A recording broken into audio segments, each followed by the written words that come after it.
Good evening. I'm Jim Cochran, your host for the California History Program.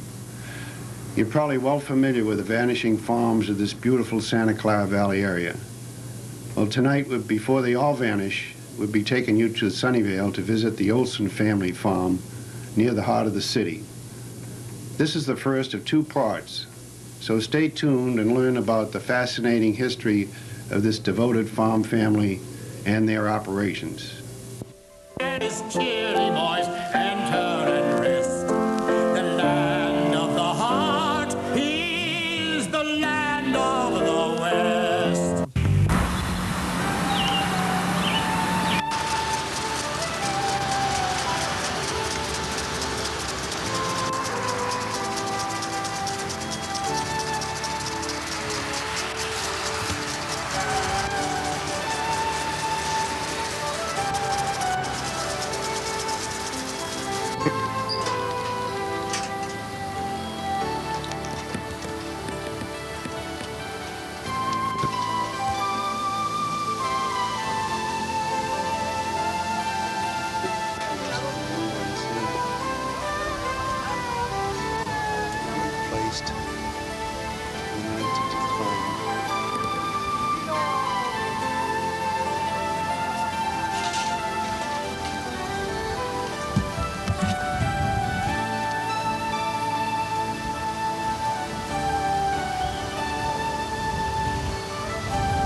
This picker is Mohammed Kazali.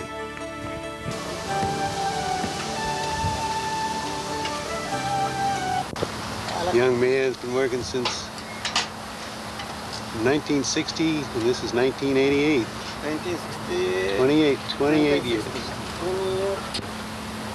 Champion cherry picker. Ahmed Hassan. Works for Olson's for 20 years. 20 years. Same job. Charlie Olson. And the boxes out for the day's operations.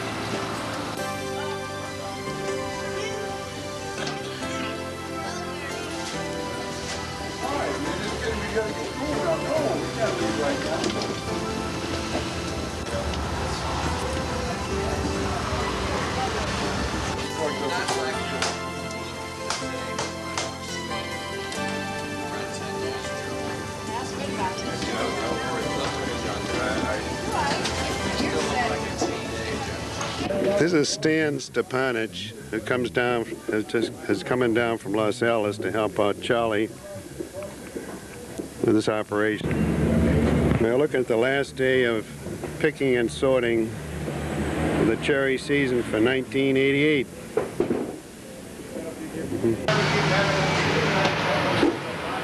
Tailing off from the end of the belt into the crates is from Fernando Rosales.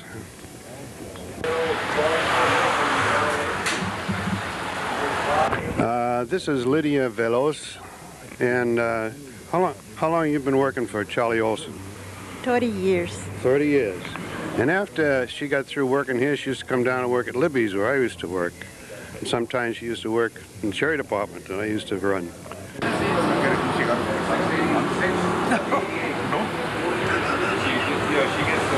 There's another lady that used to work down at Libby's after she got through with Charlie Olson's, and also worked for me in the cherry department for a while. Could you tell people your name and how long you've been working with Charlie? My name is Naomi Veloz, and I've been working over here by 30 years. 30 years also. My sister's.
Wozniak, one of the main stalwarts of the Olson team, and customers.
Small percentage of the budget.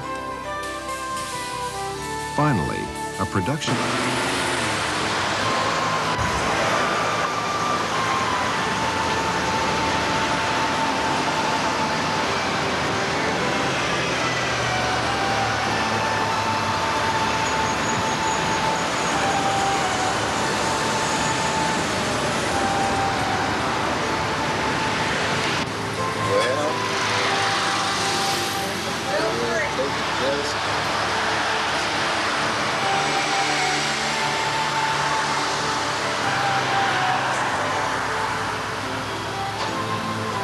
Before and after.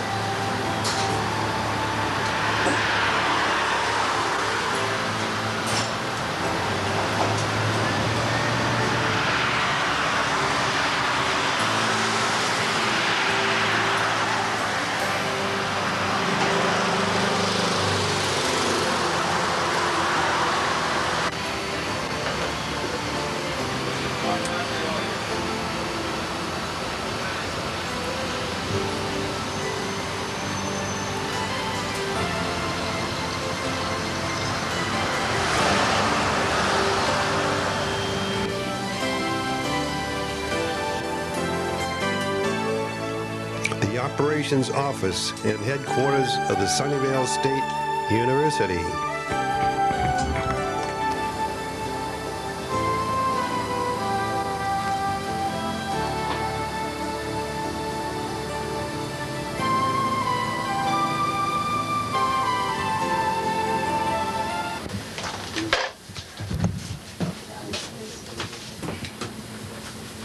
What's the condition of the third floor up on the twin grader here? It won't fall down anyway. No, I mean, is it, can we go up there? I'm Ann Hines. It's July 1st, 1988, and I'm standing in the middle of the Olson cherry orchard with Yvonne Olson Jacobson. And we're here to gather some memories of the Olson family. And Yvonne has published a book called Passing Farms, Enduring Values that started off as an effort to document her family history and wound up being a major historical collection of the family farm in Santa Clara Valley. So Yvonne, what we'd like to hear from you is some history about your family, what brought them to Sunnyvale. This is Sunnyvale's urban orchard in the heart of Silicon Valley. What brought your family here, and some memories of your growing up here. My family first came to Sunnyvale in probably 1900 to look at farmland that was being advertised for sale in the San Francisco papers. They were both Swedish immigrants, and they had met in San Francisco and were married, and my grandfather, Carl Johan Olson, had worked for a chemical company in San Francisco and suffered some ill health as a result of the fumes. And his doctor suggested that he get out into the country, so they carefully looked at several communities around the bay before they decided to come to Sunnyvale. And the first thing that brought them here was an offer of a free barbecue and a free train ride. Mr. W.E. Crossman was a superb promoter of real estate for his day. And so they came and they bought 5 acres from him and settled right in the heart of Sunnyvale on the corner of Tafe and McKinley. Very soon they planted cherry orchards there, and as the population of Sunnyvale grew, they were pressured to sell some of those acres, and they sold 4. And then with the proceeds, by 1906, they bought property which is now part of this land that we're standing on. By about 1918, they had come to the end of their patience with congested town life and moved themselves out to this property on a permanent basis, and we've been here ever since.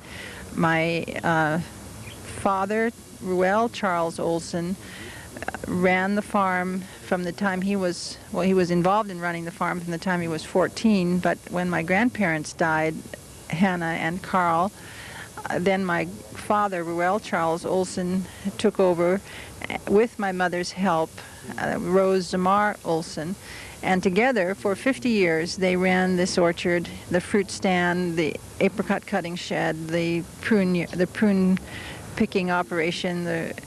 In fact, we're standing on a part of the cherry orchard which used to be prune orchard, and I know this spot of ground very well because I've been on my hands and knees here picking prunes off of this ground with a whole gang of kids that used to come out from the city of Sunnyvale and the neighboring communities to participate in the prune picking, and it really was an experience that you have to have lived through to understand. My mother was the floor lady, literally, ground lady, I should say. She kept us all going by helping each of us to pick a bucket or to keep us interested in the job. And it was a good experience in learning discipline and the whole ethic of work. I mean, we learned it literally from the ground up. But that wasn't all of our duties. My sister Jeanette Olson Gottesman and my brother Charles John Olson and I did a variety of jobs on this land from the time we were old enough. From probably the time we were 5 years old, my mother would pull us out into the orchard. Prior to that, we would be in the house with a babysitter. But when the fruit season was on, we were out there helping her even a little bit, any way we could. And it involved helping her in the cherry stand where she ran the Olson Cherry produce outlet, known as the fruit stand. El Camino. Right on El Camino here, and not very far from where we're standing. We would help her there making baskets, and I know I swept the floor there a few thousand times over the course of 25 years. And my sister would make baskets, and my brother, when he became old enough, went into the fields and helped learn to drive the truck and to bring the produce from the fields to the stand or to the apricot cutting shed or to the prune yard. After the cherry season, of course, we all were involved in apricot cutting, and then, as I've already referred to, the prunes came late. They were August, and that was the end of the harvesting. But then came the processing. And a little later on, we're going to go in and look at some of the equipment, the old equipment, which is still here on the ranch from the period when we had a very large, it wasn't really large, it was a small scale, but as an independent prune processor. My father had a lot of equipment which we still have around, and it's interesting to look at.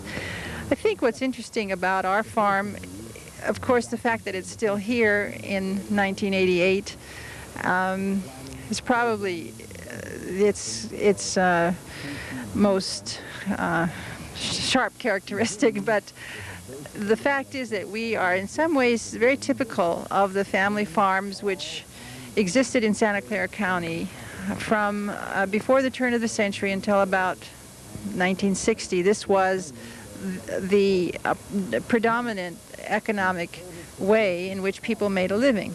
And either if you were a farm owner, it entailed an ongoing cycle of work. If you were a farm laborer, it entailed a certain pattern of behavior, labor. And of course, if you were working in the cannery. But generally, the major occupation was related to farming and food production, food processing. We had the largest number of canneries in the world here in Santa Clara County relating to fruit processing. And of course now we hardly have a handful of food processing plants left in Santa Clara County. So in a way, our farm is typical of that old pattern of life. So in terms of growing up here, it was, well, you can see we had a beautiful environment. And it was, looking back, it was like being in a park. Or let's put it another way, in a garden, in which I can show you the house where I was raised, and you step out the door of the house and you are in an orchard. It's very much like a garden, and it had all the delights of a garden. As a child, I used to climb the trees, and I built tree houses in the trees, primarily just with planks, but that was sufficient because my imagination would take me the rest of the way. I had 2 or 3 stories, you know, and this meant that I had one plank nailed here, and then another plank nailed up higher, and then really at the top of the tree another plank. It was delightful. I spent some of my happiest memories are of sitting up in a walnut tree where I had these various planks nailed to the poor tree. We played in the orchard. We used it as a playground. The boxes, the fruit boxes, were readily available. In fact, there's one just over there in back of the tree. And they would be clustered about, and we would make them into forts, and we would hurl rocks, clods of dirt. If you notice, these clods are just exactly the right size for throwing. But we made the fruit boxes into trains and built structures out of them and used them very imaginatively. With, you know, essentially we didn't have elaborate toys, but what we had at our fingertips was more than ample to satisfy a children's imagination. And of course, our friends from across El Camino always enjoyed coming here, and we found ways in which to keep ourselves busy. We'd organize ourselves into gangs and run about play hide and seek, I mean, in and around these buildings, and that's something else we're going to show you in a few minutes. Maybe, Ann, you'd like to ask some questions. Well, before we move on, I've seen, in fact, I have a copy of one of the Olson farm labels. And would you tell us a little bit about what your father, what happened to the fruit? The label was called Our Town? About Town. About Town. Yes. And a little bit about that. My father, well, it was one of the ways you marketed the cherries that came off of these luscious trees. They're very beautiful big Bing cherries, a special type of cherry which was developed here in the West and is particularly well suited to shipping and packing. It's very dark and large and meaty. And the New York auction, which was created in the last century, was one of the major markets for these fine cherries, especially when they were hand-packed in rows by women who were hired and who came to work here at the fruit stand in the back. They would be packing the cherries during the height of the season, and these boxes, once they were finished and you turned them over, open up the bottom, it would have a beautiful even rows of cherries, and they sold at the New York market. Well, in order to make our brand known and to identify our specific cherries, we, like so many other cherry farmers and farmers of every type, had a label designed. And this label was designed by the Crocker Label Company in San Francisco, which was one of the finest printing houses in the city, lithography houses. And they came in. Someone, a salesman, I presume, must have come to the ranch about 1933, and my father gave them the commission to design a label, and they did a very, well, you'll have to show it here on screen. I will get one for you. They did a kind of Art Nouveau picture of the Golden Gate Bridge. Well, actually, it's the Bay Bridge. Oh, okay. It's the same year the Bay Bridge was built also, and I've looked at it carefully. I believe it's the Bay Bridge. And that label became and my father's name is on it, and the location, Sunnyvale, and this was our identification when we were sold in New York, and we were known for that by that mark. We still are known by that brand name. So it had a long period of use. In fact, probably we're one of the last packers of cherries in Santa Clara Valley. There may be another one or one or two others still shipping. So that was the story behind the label and the shipping of the cherries. So you would pack them here, and then what was the next step? They would be taken to the cold storage house in Santa Clara and then moved into a refrigerated car, a rail car. And they were railed all the way back to New York, primarily New York, but sometimes the other major cities of the East. And then in later years, after the 50s, after the war, primarily, it was so much quicker to do it by air, and I guess the price of the cherries went up and the price of freight went down, so it became more economic to ship them directly by air to the East Coast. But now the New York auction house is closed. It went out of business about 3 or 4 years ago. We still ship cherries around the United States, but now it's by individual order. And Debbie, my niece, Debbie Olson, can tell you more about that because she's really single-handedly, with the help of her father, built up a mail order business. Huh. So you represent the third generation in the family, and your brother is the one who's running the farm now, and the fourth generation is also still involved in the form of Debbie. Right. Right now, as you may know, my mother, Rose Olson, died in January, and the property ownership passed to the three children in the next generation, my sister Jeanette Gottesman, my brother Charles, and myself. In the next level of generation, there are 6 grandchildren. My sister Jeanette has 1 son, Adam. I have 2 children, Mark and Laura, and my brother has 3 children, Carol, Charlie, and Debbie. And Debbie is the oldest of his 3 children, and she has taken a real, she shows my mother's same instinct in knowing how to deal with the public and sell the fruit. I mean, she is a living advertisement for cherries, as you maybe, I'm not sure she's dressed today as she does when she normally is selling cherries, but she generally has on cherry shirt and cherries on her shoes and cherry earrings, and I mean, but she does it, and it's with such enthusiasm that it's infectious. You know, you get kind of caught up in it.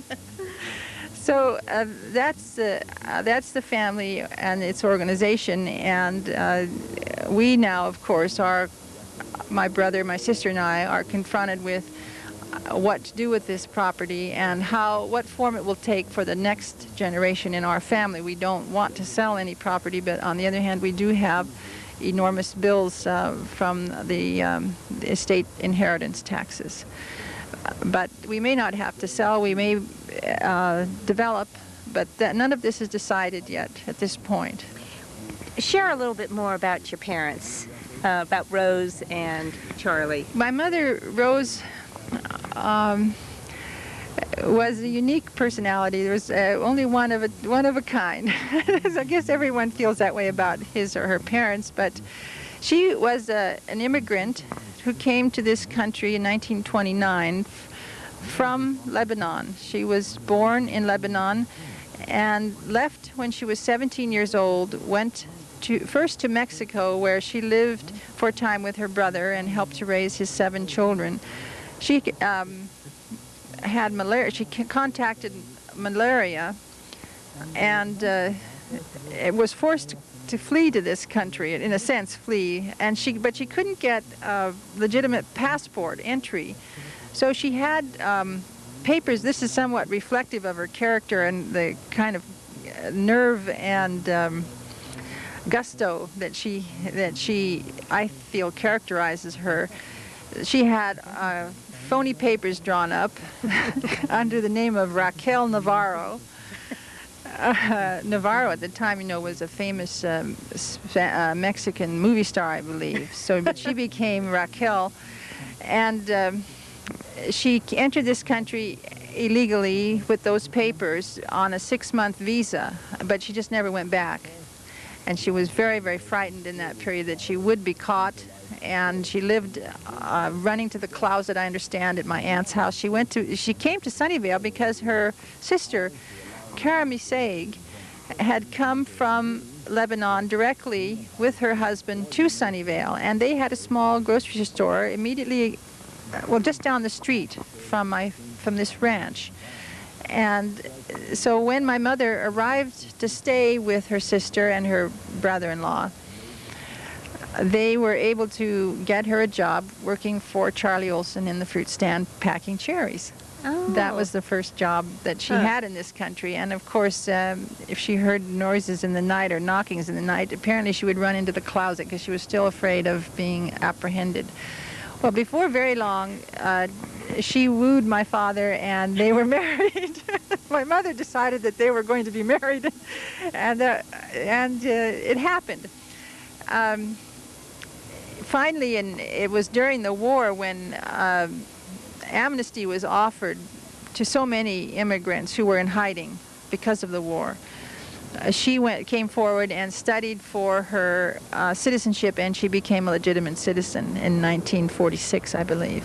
I remember going to classes with her when she was studying. They were held at Fremont High School, and Jeff Mulkey was the teacher. I still remember that very well. She then had 3 children immediately, the 3 of us that I've already described to you, and began her life in a routine which really did not vary for the remainder of her life. She worked in the summer from, say, sometimes 4 o'clock in the morning. She'd get up and do her laundry first, or if it was the appropriate time, she'd go down to San Jose to buy produce for her fruit stand. She would then come back and by 7 o'clock or 8 o'clock be ready to start the day. So that was one reason my father hired somebody to run the house to help her out, because she was out really in the field working all day and until late at night, sometimes until 8 or 9 at night. It was grueling work, but she seemed to have the spirit for it and enjoyed it enormously. People remembering picking prunes generally don't like to pick prunes, but my mother liked it.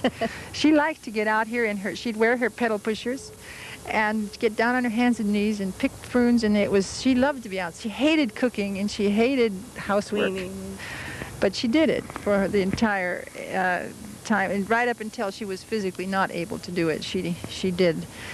So she was particularly, I think, between my mother's participation in the work and my father's participation, they had a perfect balance in terms of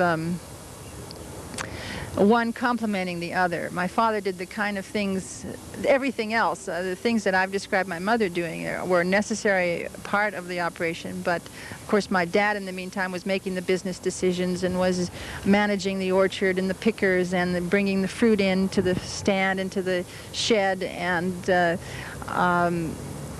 working with buyers and who came out to buy the crop, he had to make numerous decisions every season. Would he cut the apricots? Would he dry the apricots? Would he sell them to the cannery? And this all depended, what he would do depended on the current prices, that were being offered, and it wasn't unusual to see, say, 5 or 6 buyers gathered around in a circle discussing the prices, and the farmers listening to them to find out what was going on so that they could make a decision on what to do with their crop. Farming is very risky. It's probably one of the greatest risk businesses that one can undertake. You only have to look at what's happening today in the Midwest. You have the weather, you have the markets, you have the banks which loan you money to deal with, and of course all of the other, and then the pests which want to take your crop just as much as you do. So it's a combination that makes for a very risky but a very good life. I mean, you're out in the open, you're helping, you're producing food which helps obviously people, and it gives a great deal of satisfaction when you bring in a good crop. And of course us children grew up in the out of doors, and it was to me a very good way to live.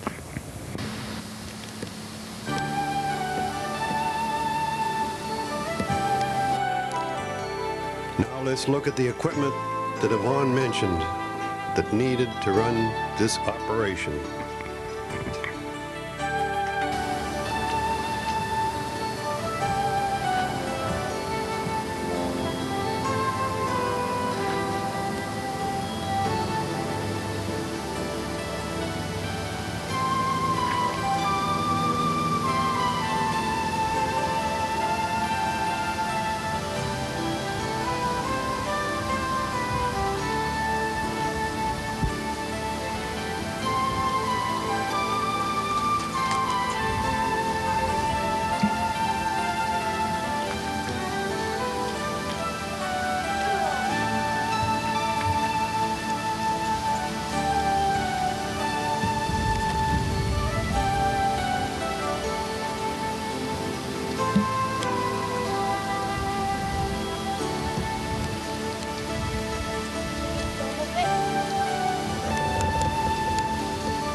This is a forklift truck used for moving full bins of fruit and full pallets of boxes of fruit.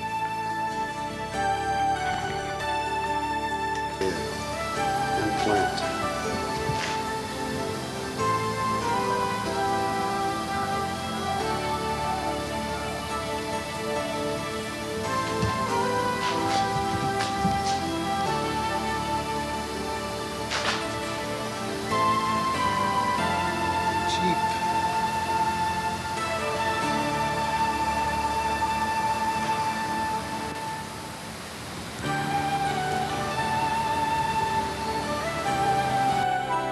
The Model T still operates.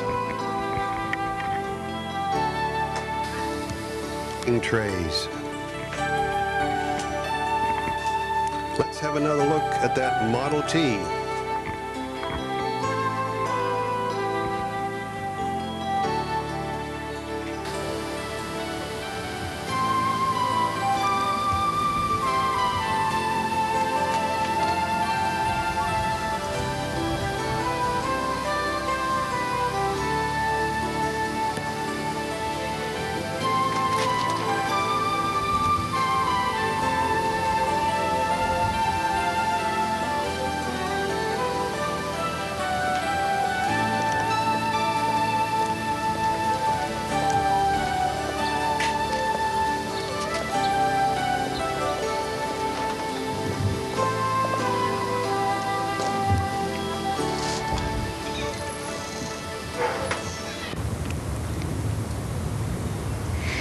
Charles John Olson has joined us now. This is Yvonne's brother. He's known as Johnny in the family and as Charlie in the community, and we'd like you to kind of pick up on your father and your working the farm with him and the work that you do now in running the orchard. Well, things haven't changed much in the last 40 years around here. He found out the best way to do things and the most profitable.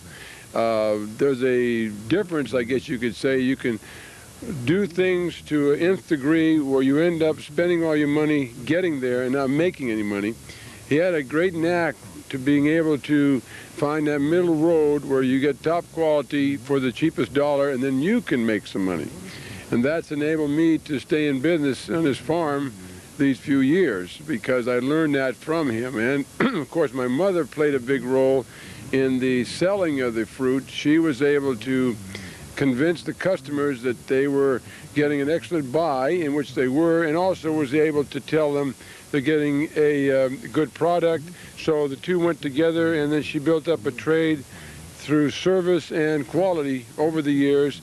And my father told me one time that even in the Depression times, you can make money in Depression time if you raise quality fruit. And that holds true today because in this world there is so much money.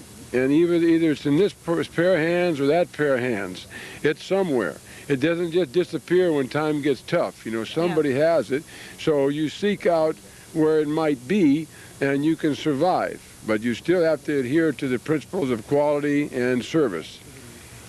Well, your parents represented a real partnership in this business, and it sounds as if, from what Yvonne has said earlier, that your key partner now in the marketing and selling end is your daughter. Well, what's the... Well, she does a job. She does sell the fruit stand, and she's picked up where her grandmother left off. Her grandmother was irreplaceable, as a lot of people are, but everybody has a different style. And Debbie has taken a more modern approach to things, what people want. Today there's a big business all over the country in mail order business, and you get all kinds of catalogs from shoes to shirts to you name it. You can buy it in the mail. Mink coat doesn't make any difference. And there also is a group of people who like to shop from their bedside by reading these magazines. So she has got into the shipping of the fruit business. The only problem that we have, or she has, is that the delivery of this fruit is having a hard time. This year we had a lot of delays. We had fruit stolen, fruit spoiled, and you pay top dollar to ship it. Much more than you did in the early days, and yet you still can't get it there.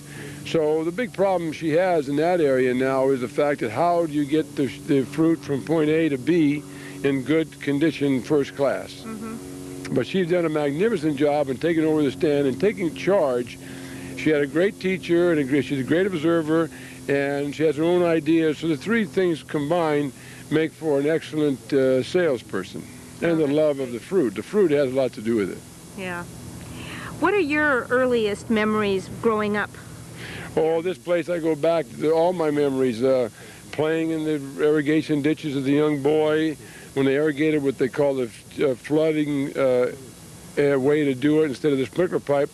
Up until 1950, my father bought these sprinkler pipes you see laying around here, and we irrigated with checks, and that way the water was pumped from a well and then down a main ditch, and you filled up these checks, and I used to play and float boats and like little sticks or whatever, and all that. I can remember, you know, working with my mother in the prunes, happened to be there when I didn't want to be, sort of thing. You can remember those kind of things. Climbing in the prunes, like everybody else. All these things are all good memories. And at the time, my father told me later that he didn't have any money to operate hardly, but I never knew we were poor.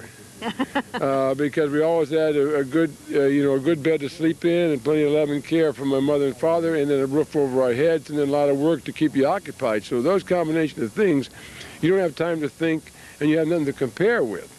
And like he said later on, that to be a farmer, you cannot compare a farmer to anybody else, because if you did that, then you'd always be in trouble thinking you could be doing better or worse or whatever it may be. But by just being a farmer and loving it, and you accept what comes along and take it in stride, you can survive.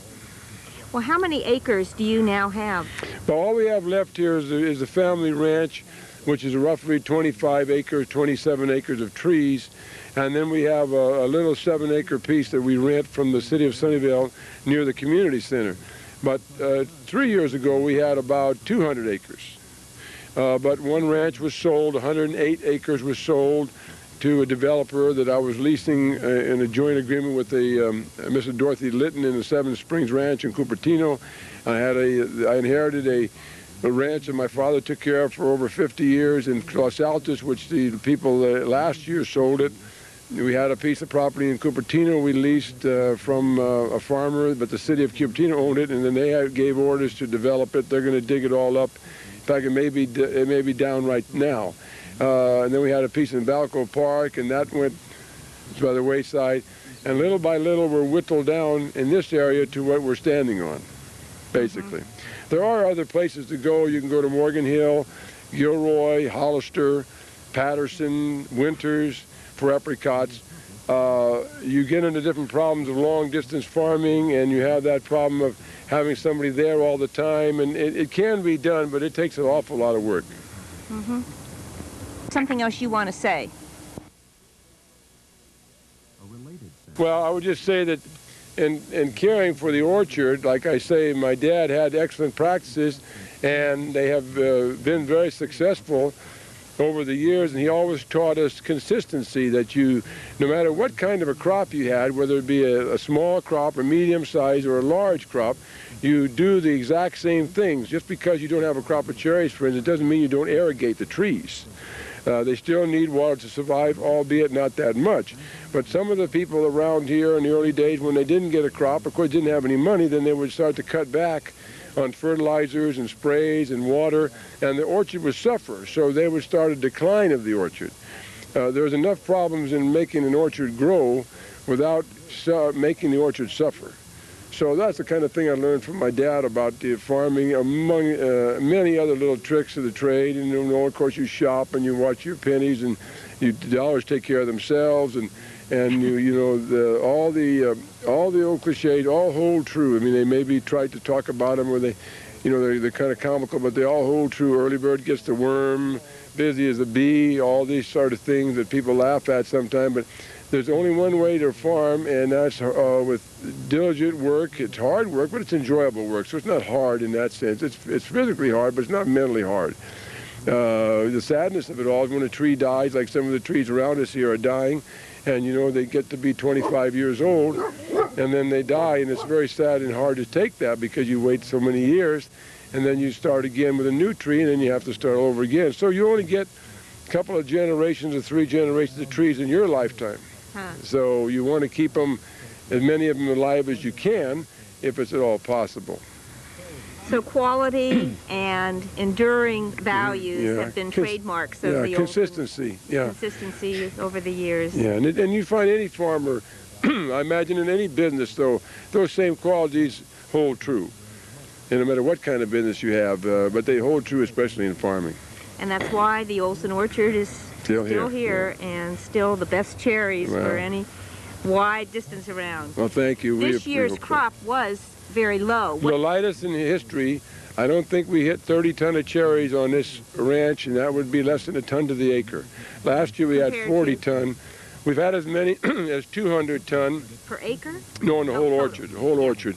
But this year was absolutely the lowest part. We have a 3-acre parcel across the street. We picked 40 buckets of cherries on them. That's not even 1 bucket to the tree. And what do you attribute this? Well, the warm winter, no rain from the 10th of January until somewhere in May. And what happens is in a blooming period, the flowers or the blossoms, where they have the pollinating take place, the pistil and the spores inside have a sticky substance that allows the different varieties to pollinate, like the Tartarian to repollinate with the Bing and so on, and they get dry, and you only have a very short period to pollinate, whereas a normal year, say when you have plenty of rain, plenty of cold weather, you may get 3 or 4 or 5 days to let that cherry pollinate. But when you only get a day, day and a half, chances are very slim you're going to get a crop of cherries. The bees can't work that much, the air can't circulate that much, and the deader the day, or the more quiet the weather is on those kind of hot days, the least pollination takes effect. The best kind of weather, as I remember it, is that kind of blustery weather with overcast and the wind is blowing and the leaves are flying and the bees are working, and then you have about a week. And we've had some excellent crops of cherries in the past with that kind of spring weather. Even rain doesn't bother it because it doesn't dry out those blossoms. But it's hard to know exactly what it is. There's a disease in the ground called phytophthora that's killing a lot of the trees. That may have an effect on it somehow too. But I think the long dry winter was the big culprit. Well, the crop may have been low this year, but it was some of the best Bing cherries I've had. The sugar content was very high.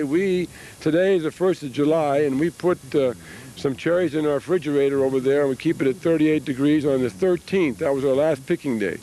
And today they're just as nice as the day we put them in, except the stem's a little bit dark, but the cherry is solid and sweet, and that's because there's plenty of sugar. Sugar is a great preservative. As you know, that the honey in the olden days they found in the Egyptian pyramids, after they warmed it up, was good to eat. So it's a great preservative. So we had great quality. First time in the history of the ranch that we did not pick cherries on Father's Day. So that shows you how short a season it was. Yeah. Make some comment about the varieties. Okay. Tell us a little bit about In the orchard, we have about 4 major varieties. We have the Bing cherry, of course, which is the one that everybody wants. The Tartarian is the original. It's a pollinator. The Van has done a beautiful job here. That's an excellent cherry. And the other original cherry was the Royal Anne. And that we have a limited market for the Royal Anne because there's no more canneries canning cherries. So we have eliminated most of our Royal Anne trees and converted them to, dug them out of the ground literally and planted Vans and Bings and Tartarians in their place. We have some Berryessas, some Stockton Bings, some Republicans, some Larians, some Burlats, and all those cherries put together aren't worth one Bing tree. But my dad was a great one for trying out a tree when he read about it in the farm magazines. And that's why they got here. There's a couple of them left. We've cut some down who never produce, and yet they grow vigorously. And this year we're going to take about 4 of those trees and we're going to graft them in the winter to Bings and Tartarian and see what happens. Okay. So we'll try that. But some of the trees, where they are native to, whatever the tree may be, whether it be a burlat or a Stockton Bing or a Larian, is where they grow the best. A friend of mine has planted this new variety called Utah Giant in Cupertino, and he's yet to pick a cherry. But in Utah and in the little contest they had this year here in the area, the Utah Giant was first place as far as quality and size. But they came from Utah. They were flown in. And yet the tree, that same cherry tree growing in Cupertino, can't produce. So you see, it's native to where it comes from, and don't ask me why. That's something that's beyond me. It's just like some of the corns in the Midwest wouldn't do well here, and vice versa. Well, driving down Matilda Avenue, south of El Camino Real, winding through the Olson orchards any time of year is just really a wonderful experience. In the spring with the blossoms, and in the summer with the fruit, and the fall as the leaves change. This urban orchard in the heart of Silicon Valley is a very, very special place and very special family. Well, thank you very much. You're very kind. Also, I should mention that we have a lot of people on the ranch that work here, have been working for us for many years, like Frank Martinez and Fred Martinez and Roberto Torres and his brother Jesse Torres, and on and on and on. Helen Wozniak and Teresa Velos and Naomi and Lydia Velos, etc. All these people that help us are just as important as I or the ground, because without the combination of all these people, and my own family, my sisters, my kids, and my cousin, everybody chips in and helps out, and without that cooperation, it would be an awful hard task. Well, as Yvonne's book proved, the family farm is an enduring value and something that this country was built on, and this certainly is a fine example.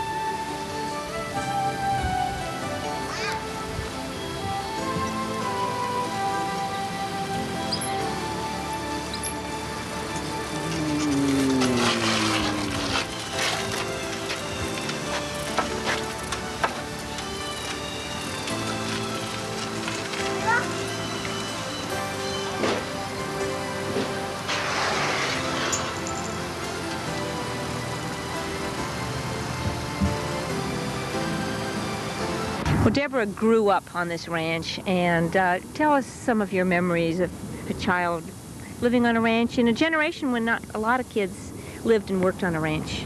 It was fantastic. It was a great experience, and I wouldn't trade it for anything. My grandmother had a very large influence on myself, because first, being the first grandchild of the Olson family, also being born in the cherry season, directly as they were sorting and picking and packing cherries, I was born. Therefore, it just was something that was my role in life to do, is to follow my grandmother's footsteps. And so I just remember when I was young, when I was even a baby, my grandmother would take me over to the fruit stand, and I'd sleep in the back. And as soon as I started walking, she got me out there selling cherries and packing baskets and doing all sorts of things, and my grandfather as well. And of course, right after the cherry season, apricots came on, and I remember a lot about the cutting shed, and we would cut a lot of apricots. We start very early in the morning, and we cut till noon. Then I would sit down with my grandparents and eat lunch, and normally you would leave at that time, but my grandfather says, go back and cut another tray. So of course I went back and spent another couple hours cutting some more apricots. And grandmother at that time was the floor lady, and so she was making sure that everybody was cutting them correctly, and that's pretty much what I remember. I remember she'd take me underneath picking prunes, and she had a fig tree, and we'd be eating figs, and she just was a great influence on my life, and I'll never forget her. This is Rose. Rosie, we call her. Rosie. Is that what you called her? Oh yeah, Rosie. Rosie, she was great. She was a great lady, and the customers, they all think about her, and she had wonderful customers, and a lot of them have died now, and it's really sad, but there's still some old timers that do come and talk about her, and I talk about her to them, and it's just really nice to reminisce, and I'm just really thankful that we still have this, because it's such a marvelous thing, and we're fighting to keep it, and I wouldn't want to change it.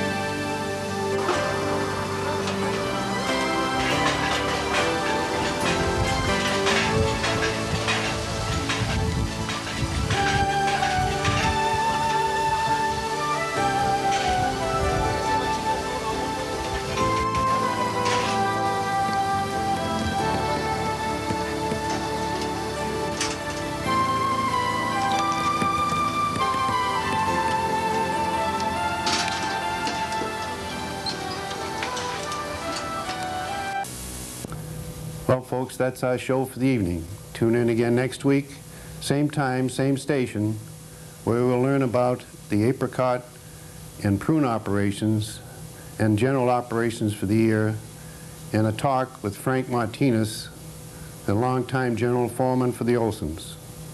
Good night.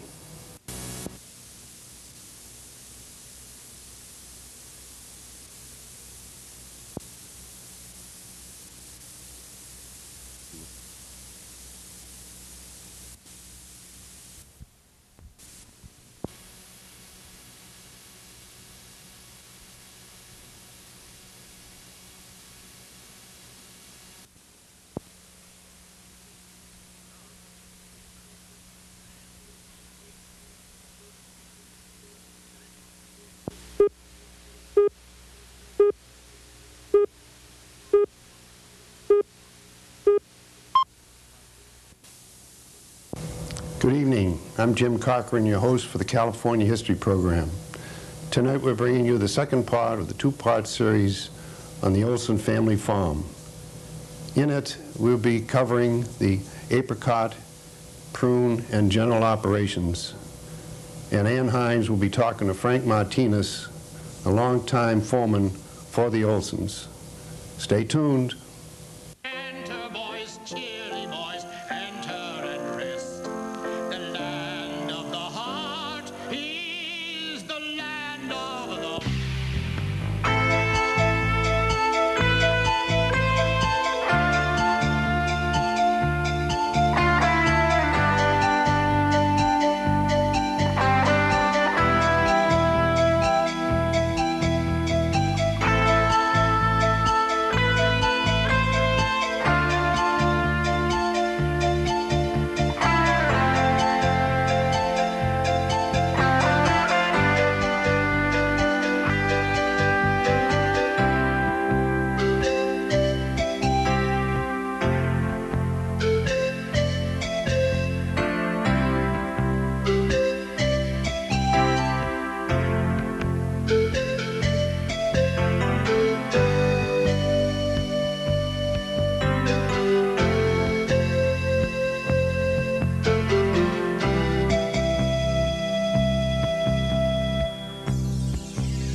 There's Charlie himself.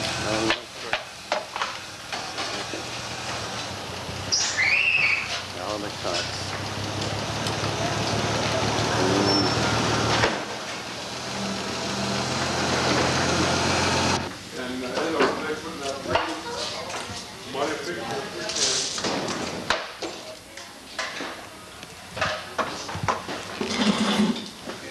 Here we have another. This is Hope Balon, whose last job at Libby's was coloring like cherries. myself. Hope Balon and I worked together in the cherry department. Mainly. Among other places in Libby's.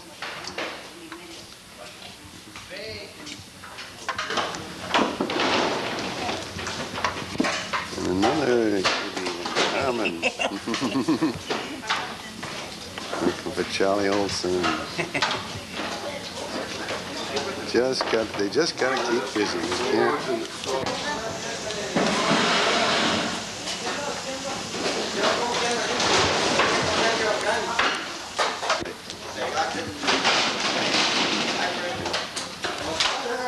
You know most of these people.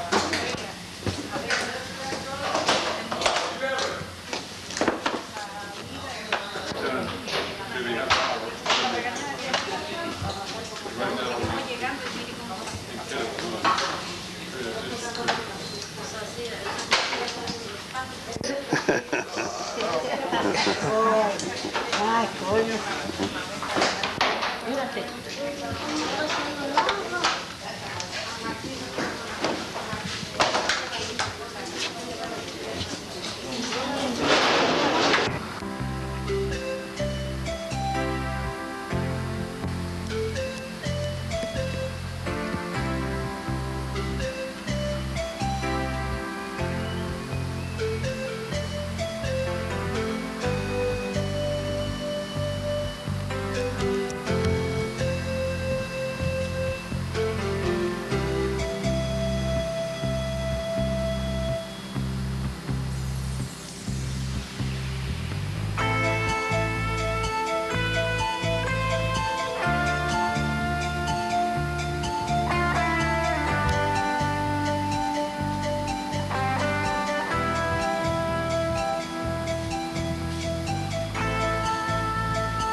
We're now in the loft, or the third story of the fruit barn, which was built about 1938.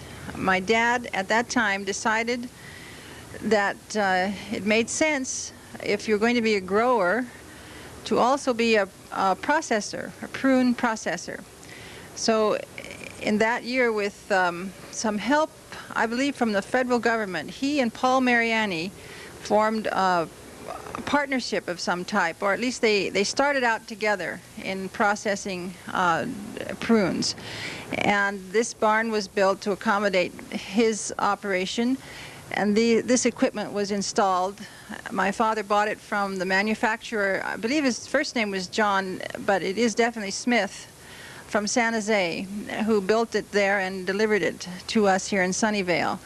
Now, the idea, being on the third floor, is it's actually, there was a system, a logic here in bringing the prunes from the bottom floor on a little conveyor belts that have cups on them, which are, the prunes are raised to the top here and then dumped onto a shaking grater. So this machinery here is called a prune grater. This type of grater can be used for other dried fruits like apricots, but this one is adapted for prunes. So as the machine operates, the prunes are moved along, shaken with a terrible shaking sound, loud noise, and they drop through appropriate sized holes depending on the size of the prune. This is a kind of automatic sorting process. Eliminates having to go through by hand. Imagine how they did it before, probably having to shake it by hand over such holes to separate out the prunes by size, because they are essentially sold by size. 30 prunes to a pound, 30 to 40 prunes for a pound are called 30-40s. 80 prunes to a pound, that range are called 80-90s. And then as the prune finds its appropriate space, it drops through and builds up here in the shoot, behind the shoot. And then the workman comes along. Very often this was, of course, done by my father himself in the early years. This was lifted, and all the prunes fell down into this bin, this wooden bin, which weighs in itself quite a lot. You have to be pretty hardy to pull this thing around. Once the prunes are sized, this is why the building was designed this way, they were taken to an appropriate bin which lines either side of this long room. And the bins here, there must be about 6 or 7 on this side, maybe 8 bins, and another 8 on the other side. And then further on into the room, we can show you how my dad used to write on the wood itself the size of the prunes. Now, you can imagine wheelbarrow after wheelbarrow of prune being taken and dumped into these bins would create a nice soft cushion there of prunes.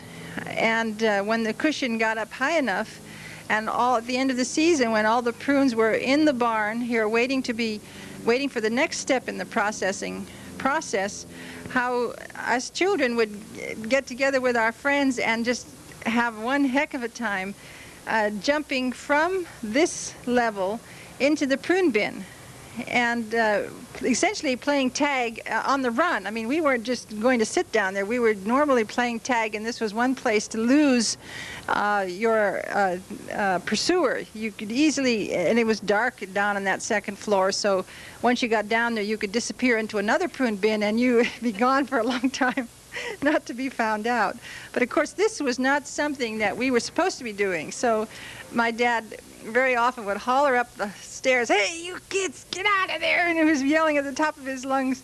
Because obviously, it is not the thing to do, to be stomping all over food that people eventually are going to eat. But it was really quite a process. Once the prunes were in these bins, now you have to remember how much handwork was involved. If you recall, in the picking of the prunes, you were down on your knees picking those prunes, and then there's another step where they are put through another machine which washes them off and then spreads them out on a tray. And those trays were then put by hand onto a cart, taken to the dehydrator, where they were actually dried for several hours to take the moisture out of them. And once they were dried, then they had to be hand scraped. Each tray had to be hand scraped into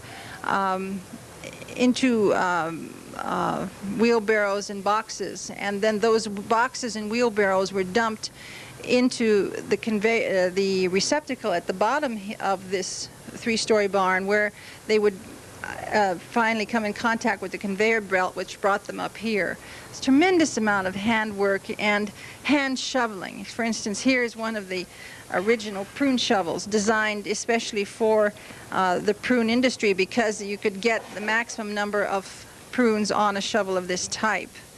The other things that were part of the industry here is a scale that was used you'd put the prunes in there and weigh it up until you reached 1 pound. These were scales that really measured only, well, primarily it was a 1 pound scale. You could put a weight on it. See that this, I don't know if you can see it there, but this says 1 pound.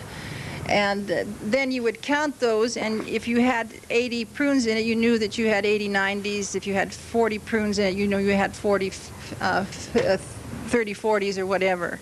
So there were quite a few different inventions or developments that came along with the prune industry to try and make it easier for the farmer to handle this crop of very small fruits. Some of the markings of the bins. Yes, I'm going to walk you over here to see a few more markings that are here. And My father used to write the size of the prunes on the wood above the bin, and I think this might even be his handwriting, because he died in 1980, and this use of these bins, we didn't use them for many years even before that. What put this type of operation, which made this archaic, was the development of the forklift. Because once you had a forklift, you then could put the prunes, store them into huge bins, which are about 4 feet by 5 feet. And it was a much less labor-intensive way to handle such huge quantities of prunes. So, but this is from the old days when he used to put the sizing on the wood above the bins themselves. Now, over here in back of Jim, who's doing the camera work, is the old scale. The only way you could keep track of how many prunes you actually had was to weigh them one wheelbarrow by the time. So the wheelbarrow would be brought up here and weighed using these heavy weights. I mean, this weight now, as opposed to the 1 pound, is a 1,000-pound weight, and this weight itself weighs 5 pounds. So you would end up, you would make a tally then of how many bins you're pouring into the sides of the barn, keeping track of their individual sizes, so that my dad would know at the end of the day how many prunes of what size he had processed during the day, and he would know by the end of the fruit season exactly how many tons of prunes he had to sell.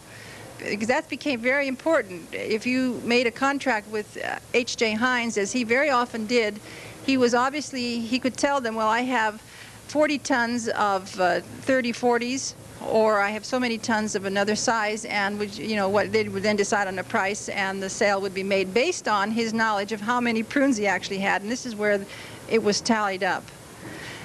Today, the prunes that are brought from the bin are put into are dumped now in a chute at the end of the room, and that chute leads directly to the location, or next door to the location to where the prunes are dipped in boiling water before they're actually packed. So all these other bins are used. Are still in use, along with that one yellow machine. Otherwise, the barn is no longer being used exactly in the way it was designed. Well, that does the prune. That's a short history of the old processing of dried prunes in Santa Clara County. As you all know, we were the leading county in the world for the production of the petite prune d'Angen, or the French prune. And today, there are a few prune orchards left in Gilroy, but essentially we have lost the title. Well, in the 60s we lost that title, but I will say this, that California is still the premier state in the United States, and certainly the premier region in the world for the production of dried prunes. And it's still the French prune, which was first introduced into California by Pellier in 1856. So Santa Clara County has a very rich history in its dried fruit industry, and in a sense this is a typical representation of that old industry, and the history, in a sense, of the technology which dealt with the prune right from the 30s through to the present time. Fruit barn now, the top third floor, out into the orchard, the cherry orchard. And if you didn't know that the orchard came to an end just beyond the range of vision, you would think that orchards went from here right to the Santa Cruz Mountains that lie just south of us. Those pylons were added by PG&E in the 1950s, and we've had to live with those ever since. The barns, and the history of these barns well, each one was built in a different period to accommodate a change in the needs of my father's fruit production. The earliest one is just down the shed roof from us, and that was built in the 1920s, this long lateral line in front of us, and that was where the apricots were cut. And I believe that barn in itself had been built from boards taken from an even earlier horse barn that used to stand on this spot.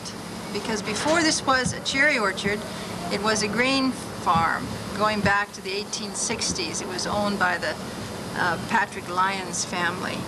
And they they originally had several hundred acres right here. And in order to settle the ownership dispute, Lyons had to give away several acres, a few hundred acres actually, to the lawyer for settling his claim on the ownership of the land. And as the family went down through the decades, more land was used. They used their land as cash because they were land rich and cash poor. And by the time my grandparents came along, they had perhaps just about 20 or 30 acres left. And over the years, my grandparents and then my dad bought up parcels from them, and making up this acreage which we now have. Of course, before the period of the grain fields, this was, you have to imagine, oak woodland. And I can still, in my mind's eye, see the Indians walking over this property on their way to one of the creeks nearby, or even to harvest acorns from the huge oaks that stood on the property. There may have been 1 or 2 oaks to the acre here, and certainly in parts of downtown Sunnyvale, 6 or 9 oaks to the acre. It was really a beautiful parkland, and the early settlers in this, all through the Santa Clara Valley, found remnants of that Indian tradition when they were cultivating the soil. Just recently, walking through the orchard, I found an old horseshoe, probably or possibly used by my grandfather in the plowing of the orchard. So some little telltale signs of the earlier settlements still linger on in the soil.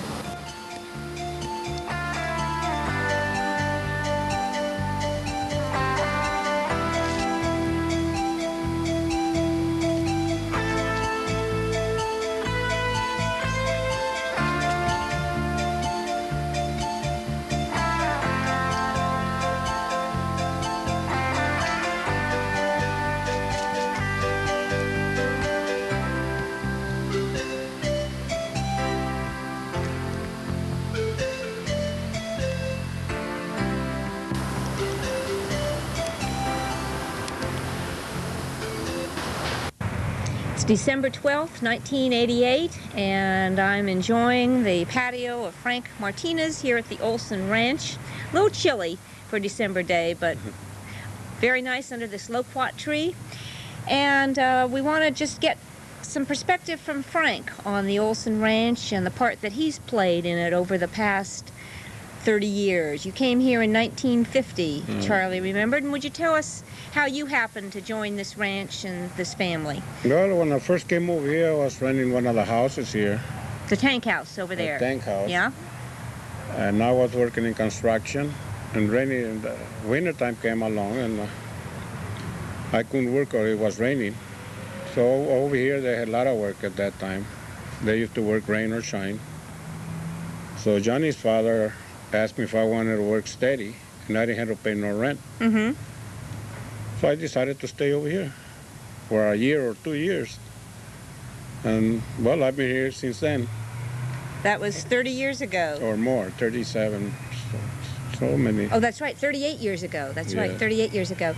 And you moved into this house. The house they offered you was the house that they'd raised their family in. Yes. And it's been on this ranch for a long time, and you raised your family here. Tell us. I got two boys. Mm-hmm. They're 35 and 34 years old.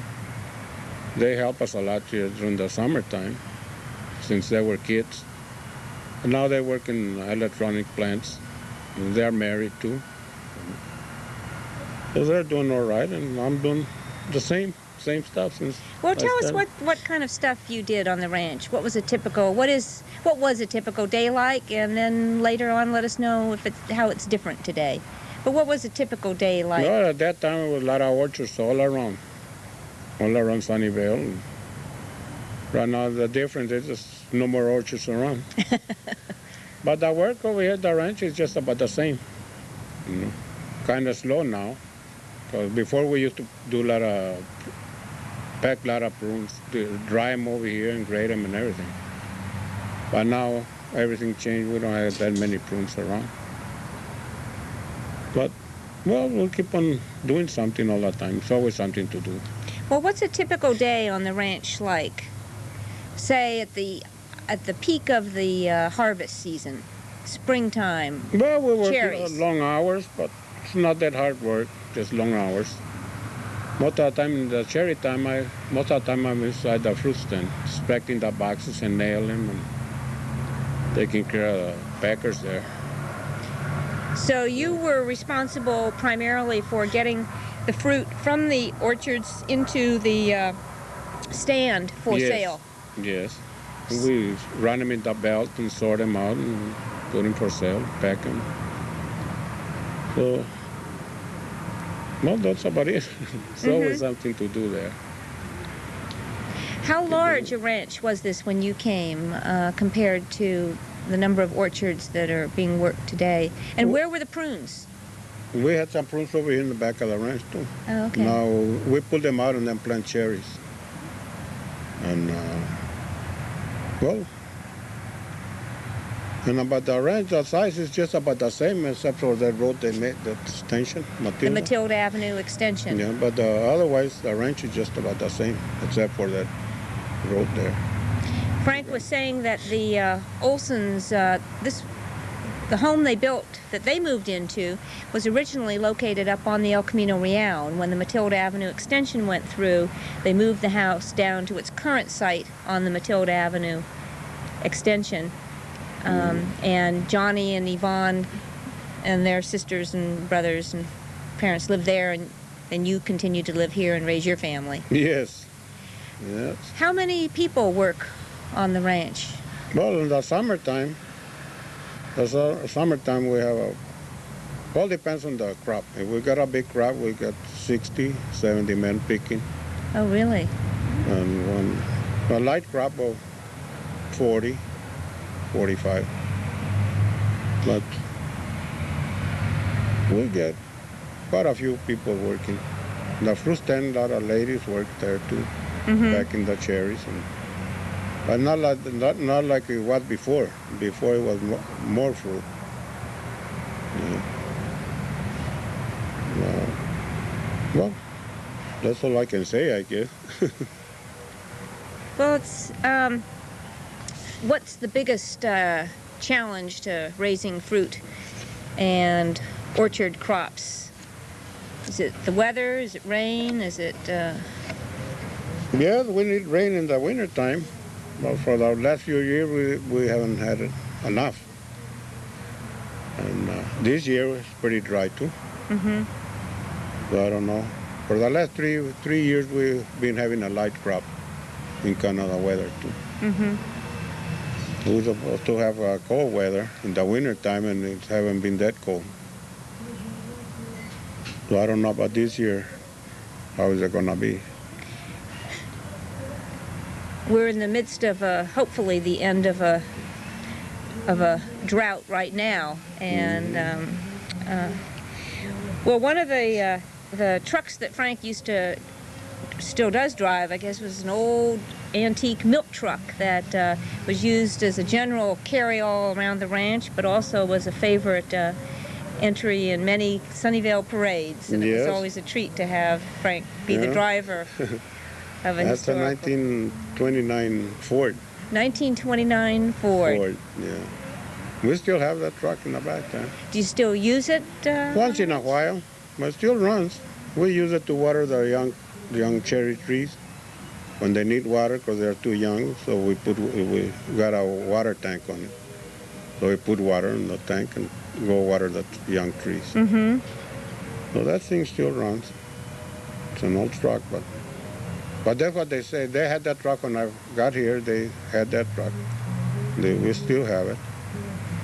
Well, just like you were going to stay here for a couple of years, and 38 years later, you're still here, your sons are grown. Yeah. And Johnny went to college and came back, and I'm still here. And I stay here for the only reason because Mr. Olson was very nice with me, the whole family. And then Johnny came out, and now he's my boss. When I started working here, he was a young boy. He was still going to school. Oh, he was? Okay. Yes. And so he's my boss now, and he's very nice with me. And I had a lot of chances to go out and get a different job, you know. And, well, they've been so nice that I hated to go away. Well, I don't blame you. Yeah.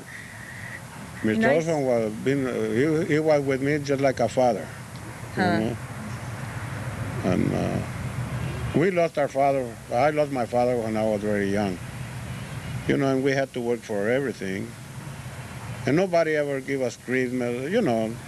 And Mr. Olson, he treated me like one of my, if I was his son or something. Christmas time, he used to give me my Christmas. Johnny do the same thing yet.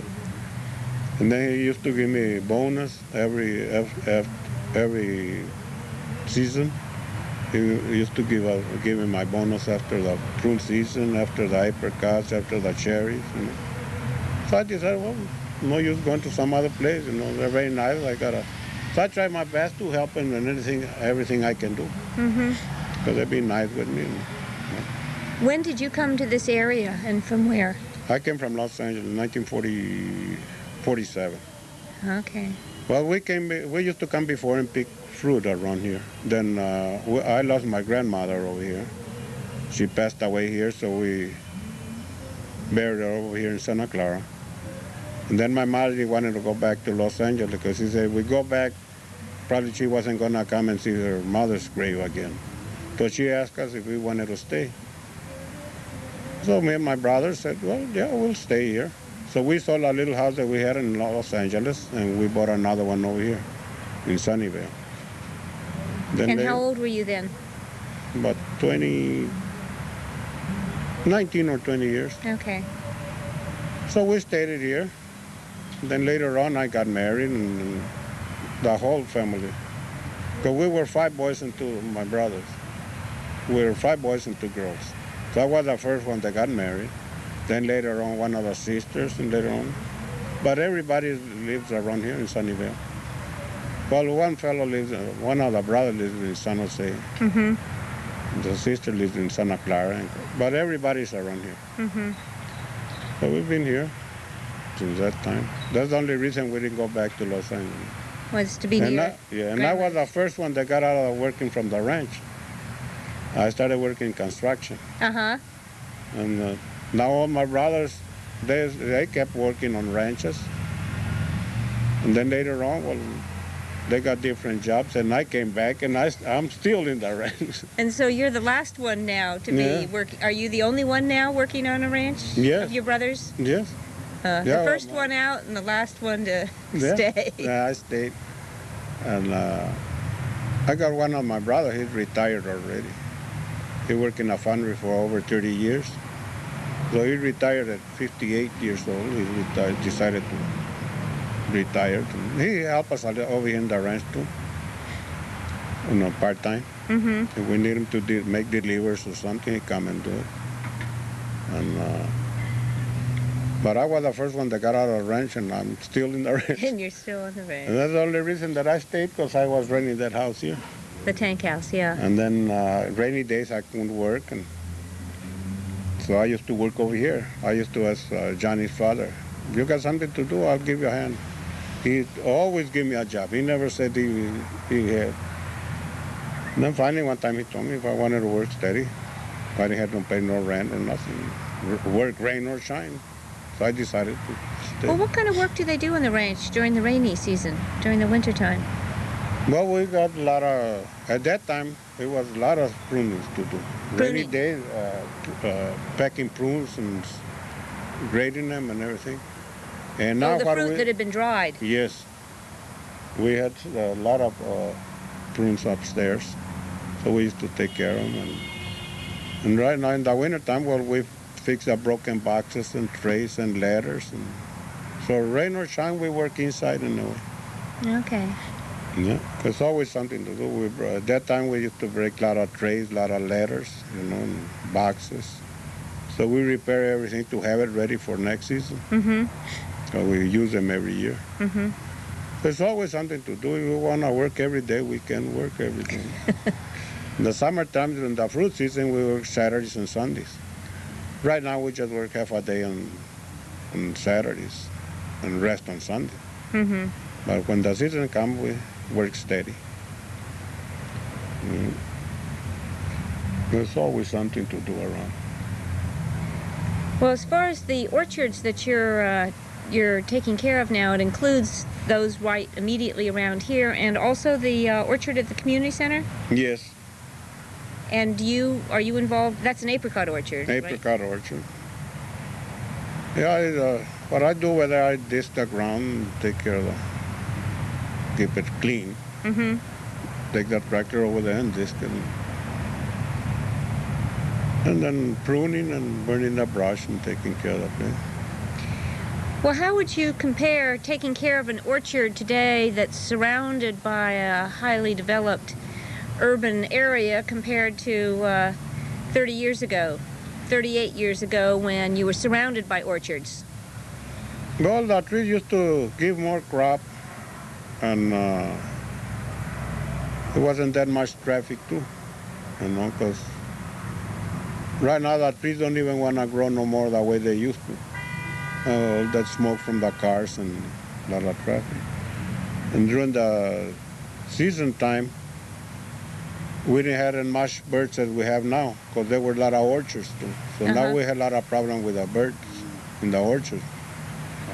Because before they used to spread around. Oh, okay. The birds used to spread around because there were a lot of orchards. Now they all come here. Now they all come here, Okay. So that's something bad about it too. And so they eat a lot of the crops. They eat a lot of the crops. They pick the cherries and the apricots too.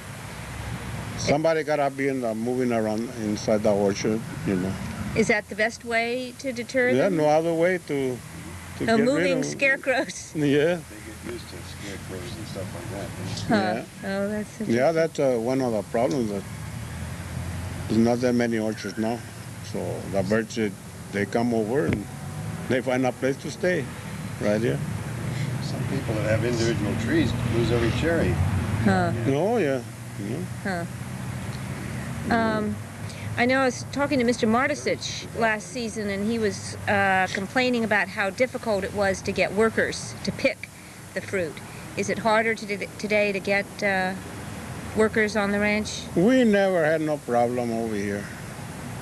We never go out looking for workers. They always come over here. That's because they know that, well, the Olson family have been very nice with all the workers. There's a lot of farmers that used to charge them rent, He don't charge them no rent to live over here. They pay, they no rent, no light, no nothing. So, a lot of fellows, they like to come over here. Because some other place where they go, they got to pay so much to stay there. And they got their cabins there to stay, and we got beds for them, and stove and refrigerators in their rooms. So, okay. no, we never had no problem for it. At that time, when I started working, a lot of people used to come over, farmers, if we had extra workers to send them over there. Yeah. They could use them. But we never had no problem. We still don't. We got a lot of Mexican boys that come over and Arabian fellows to do the picking. Every year they come around. And you say at the peak of the harvest season you have maybe 60, 70? Around there, yeah. All depends on the crop. Yeah. Okay. Yeah, but we never had problems of getting picker like some other people. Well, this is a lovely spot, and I think it sounds as if it's been a good 38 years. It's certainly not over, but you've got a lovely spot here, and it's been nice visiting. It looks like it's a long time, but for me, it haven't been that. Don't seem to be that long, but if I start counting, you know, thinking how many years then, but otherwise, time goes fast. Yeah. As they say, time flies when you're having fun. Yeah. When you're doing what you enjoy. No, yeah, that's right. And you clearly enjoy this. And, no, I sure do. It's become they're here for enjoyable work. Part of your life, just as this ranch. Yeah, I was married for 30 years. Then my wife passed away. Oh, she did? About 8 years ago or so. Huh. In 51. No, 81. 81. Yeah. We were happy, both of us. Sometimes I used to tell her, said, we get out of here, get out. No, she wanted to keep here because the boy behaved pretty good over here too. Oh, so she liked it here too? Oh, yes. Yeah. So we were very happy. And now I'm alone, but one of my boys lives there on that house there. In the tank house? Yeah. Where you started?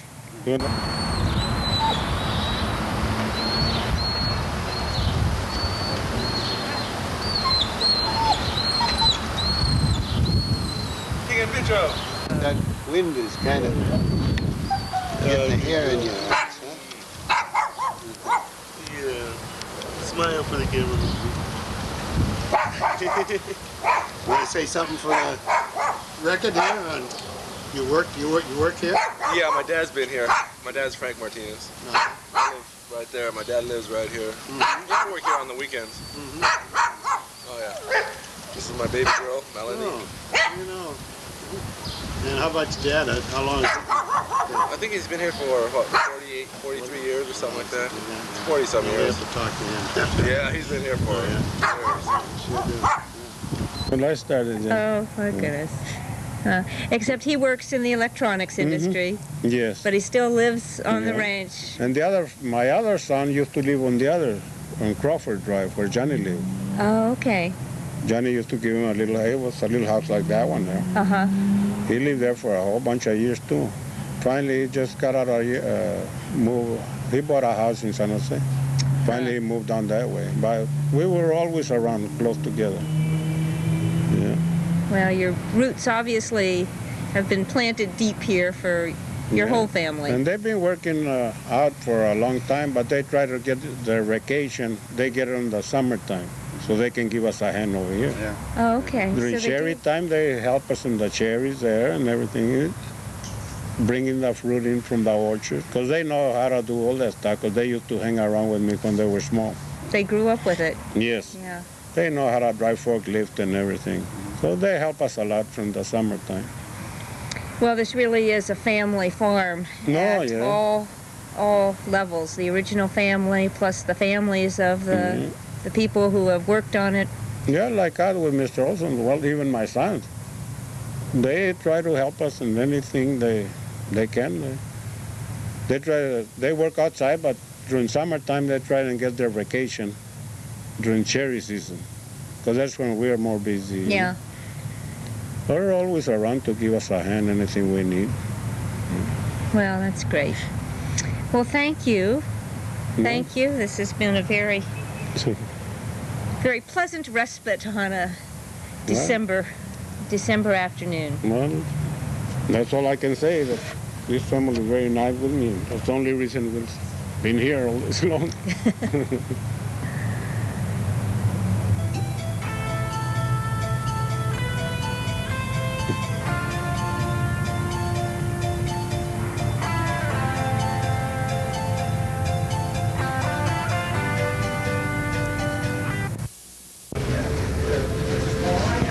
We're now looking at the holiday season, and Stan has reopened.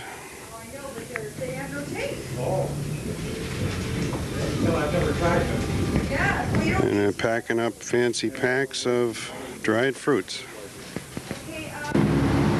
I'm Ann Hines. It's December 10th, 1988, and I'm here with Deborah Olson, fourth generation Olson family, at the cherry stand on El Camino Real. And our purpose today is to continue the Olson history and to focus on the retail business that's been established here on El Camino Real, the changes that have occurred in it over the last several years under Deborah's influence in particular.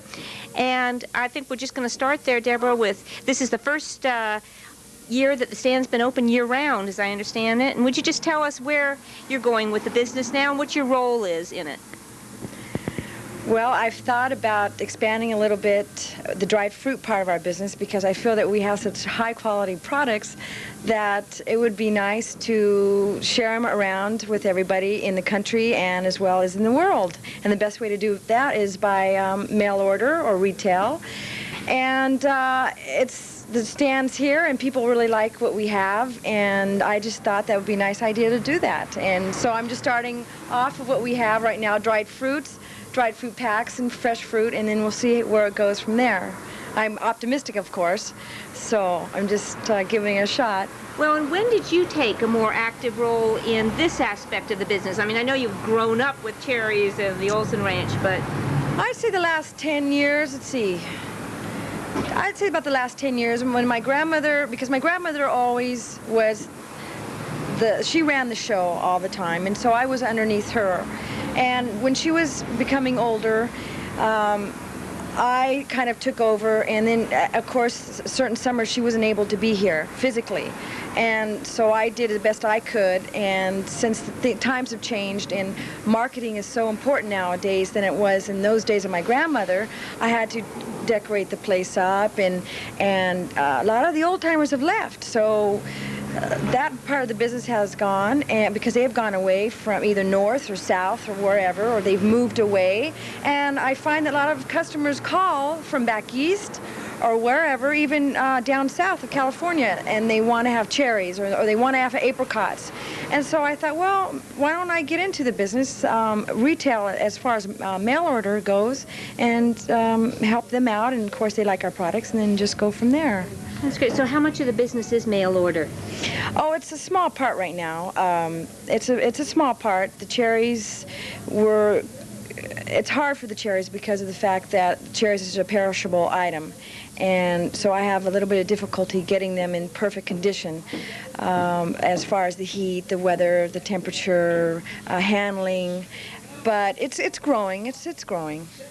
Mostly right now, it's just right here on the El Camino, the customers that come in. And so the mail order then and the packing is the part of the business that you're expanding. I'm trying, yes, and it's a new niche that you're moving yes, into. I am. Well, what about just the produce here, in addition to the fruit that comes from the ranch? Who's in charge of selecting this and buying this, and are you... Yes, in the summertime I have a fruit market, and I go up to the produce market 3 or 4 times a week, 3 o'clock in the morning, and pick out all the fruit and make sure it's the absolute best that anyone could possibly get. And I do that same right now. I stay with citrus right now because it keeps longer, and most people right now really want a lot of citrus fruits. And so I go up there personally and taste everything before I buy it, and then bring it down for everyone. Bring it down. She even has cherries year-round. And tell them about the cherries. These aren't Olson cherries. No, I just got back from New Zealand, and this is what I came back with, some fresh cherries. But seriously, they're coming from New Zealand and as well Chile. And this is their season. They have just begun, so they have another three more weeks to go. Now, how do their cherries compare with the cherries that the Olson Ranch raises? Well, Are these Bings? These are Bings. Oh, they are. They're Bings. These ones aren't as firm as our cherries. They're not as large, but they're not bad. What do you want at December? That's true. Well, the shop is just beautifully decorated for the holidays, and as I said, this is a new venture to be open year-round, and it really is very festive. There's hot cider, I notice, off in a corner, and complimentary hot cider, a cup of coffee, and we are very serviceable. Service is a large part of our business, and we aim to please. Well, that's and for sure. Customers come in, and if there's something they want and they don't know, we'll give them suggestions, and then we'll make it up for them personally. So we try to treat our customers like they're number one. So when did the stand venture out beyond what the ranch raised, which was cherries and apricots? Well, I started that when I was 18 years old, so that was a while back. And I started out with just a couple boxes of peaches and nectarines and grapes and melons. And then every year I just learned a little bit more, and then I started going to the market myself, and I expanded it, and of course with Helen Wozniak's help. Hi, I'm Helen Wozniak. I've been working here at the Olson's fruit stand since 1973. When I started out with just doing fresh cherries, and we weren't doing fancy fruit packs now. This is a new venture that we just started this year, and it's just going off so good. I just love working here. I can't wait from season to season to get into the fresh fruit, and now at this time of the year, the dried fruit packs. I don't know, can you see one of these? I thought maybe we could show you one. Well, that's the half one I got started here. And here's the whole one here that I just finished. It's a lovely gift for Christmas time. So come on in, look around. And everyone else's help, it's grown into a really nice business, and it's very enjoyable, and people love fresh fruit during May, June, and July months. And so that's what I try to do. Oh, that's great.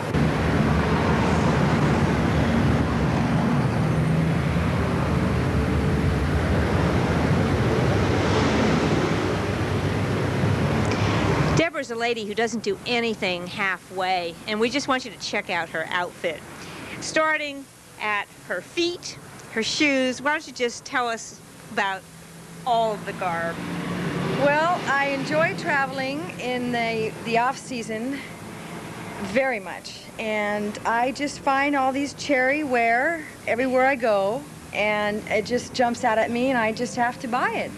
So the shoes came with cherries on them? No, the shoes are white, and there was an artist on the beach, and I asked her if she could draw cherries on them. So she did. I have two pairs. That way I have one white pair and a black pair with cherries on them. That's great. And your skirt? I found the skirt, and it's got cherries on it. It was actually for preteens, but it was just darling, and I fit in it, so I decided to get it. And the sweater decked with beautiful embroidered cherries. And where'd you pick that up? In Hong Kong. Oh, I saw it in a shop, and I just had to have it. And complete with earrings hanging from her ears. It's just the cherry lady for sure. And after all, life is a bowl of cherries. That's right. That's right. Even if they're from New Zealand. That's right. Even if they're not Olson's best. Remember, this is a stand that is open year-round on a seasonal basis. And, of course, we're not in the peak season right now of Olson produce, but enjoying a really festive holiday stand. In fact, would you take us around and show us what you've got? Yes, we have let's step over here. Created different fruit packs, and the beauty of what we are able to do for our customers is create any type of style with all different types of fruit. And because we're right now small, and it's easy to do that, so we'll have different fruit rounds with dried cherries and dried apricots and pears and peaches, dates and nuts. So we're able to create a different design on each little item that we have. They're beautiful. Are you able to take a look at some of them? And then some honey, and is this local honey? Yes, we have. In order for the trees to produce, you must have bees to pollinate the trees, and therefore the beehives are in the back. And we have a wonderful bee man that comes, and I get my honey from our backyard. From your own and bee. People like that. They like it when something's from this place, and of course the honey is delicious. As we commented earlier in this videotape session, this really is a unique urban ranch surrounded by highly complex and developed Silicon Valley, and the fact that it's still going and it's still on El Camino Real is really wonderful, and fourth generation Olson family is what's keeping it going, so we thank you. Absolutely, yes. Debbie mentioned that citrus is what she's specializing in over the holiday season. Why don't you give us a tour of the fruits you've got here? We have the Texas Ruby grapefruits. A lot of people like red grapefruits. Right now, that is really a hot item are mandarins, Satsuma mandarins without any seeds, and people like that.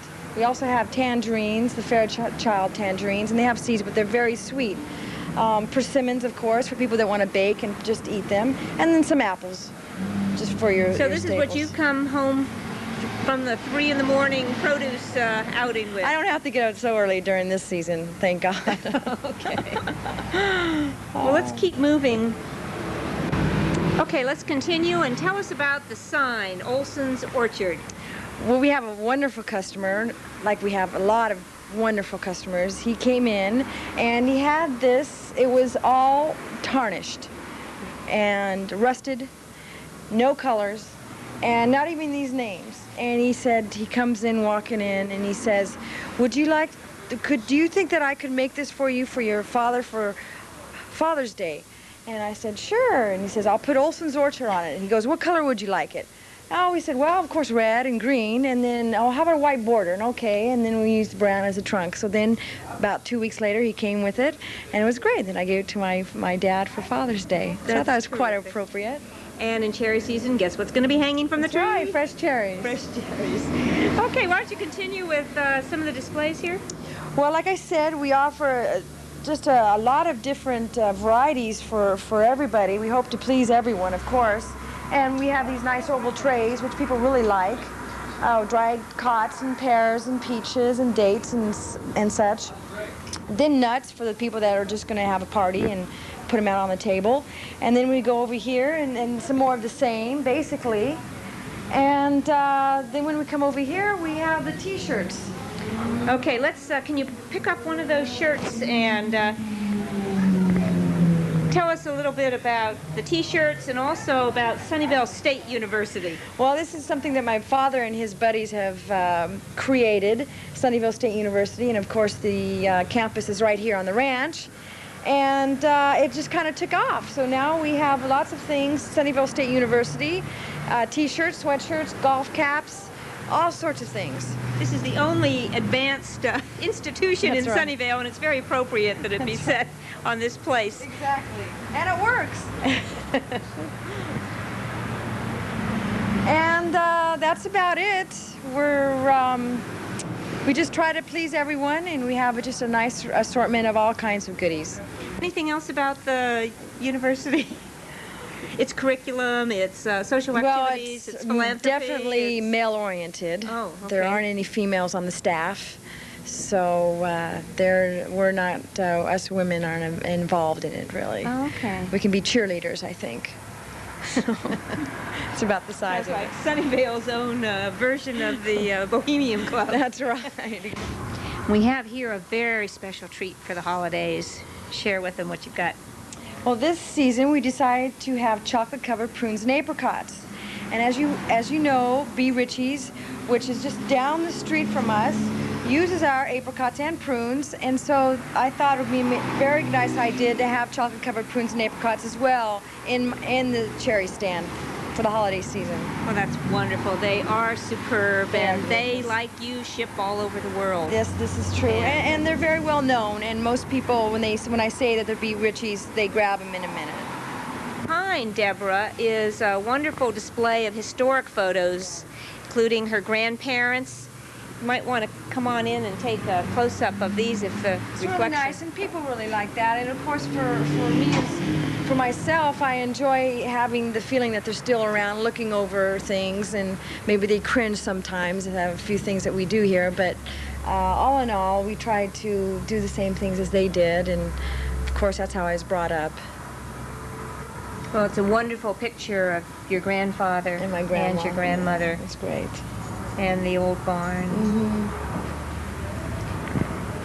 Okay.